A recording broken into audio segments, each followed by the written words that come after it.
Mini study class 10th chemistry part 11। क्षारक किसे कहते हैं? वे यौगिक जो जलीय विलयन में हाइड्रोक्सिल आयन OH माइनस देते हैं क्षार कहलाते हैं। हाइड्रोक्सिल आयन OH माइनस के अतिरिक्त तो कोई अन्य ऋण आयन नहीं देते हैं, वह क्षारक कहलाते हैं। तो क्षार किसे कहते हैं? ध्यान दीजिएगा, वे क्षारक जो जल में घुलनशील होते हैं अर्थात विलय होते हैं वह क्षार कहलाते हैं। अतः सभी क्षार क्षारक होते हैं, परंतु सभी क्षारक क्षार नहीं होते। यहाँ पे ध्यान दीजिएगा आप लोग, ये छोटी सी क्राइटेरिया ले लेते हैं, एक बड़ा सा क्राइटेरिया। ये वाला होता है क्षारक, ये हो गया आपका क्षार।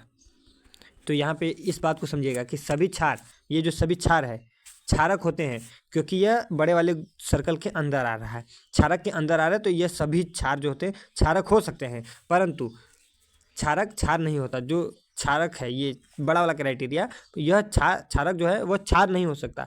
जैसे कि एक किसी भी शादी विवाह में देखेंगे तो वेटर भी होते हैं और घर के सदस्य भी होते हैं। तो अगर हम लोग उस लान या मैरिज लान में जाएं तो वहाँ पे कहेंगे ना कि ये सभी लोग शादी के विवाह के सदस्य हैं सभी, परंतु घर के सदस्य कौन है? तो घर वाले होंगे।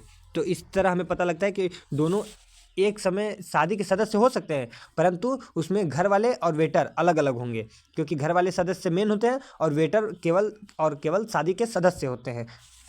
अब आगे देखिए कौन कौन से हो सकते हैं, जैसे कि यहाँ पे दिया है जल में विलय, जो जल में विलय होता है अर्थात वह क्षार कहलाता है। तो जल में विलय क्षार, तो ये क्या है? सोडियम ऑक्साइड क्षार है, सोडियम हाइड्रोक्साइड क्षार है। और Fe आयरन जिंक ये सब जो ऑक्साइड है वह सब जल में अविलय है, अर्थात ये सब क्षारक है। यह क्षार है, ये ऊपर वाला क्षार है, ये क्षारक है।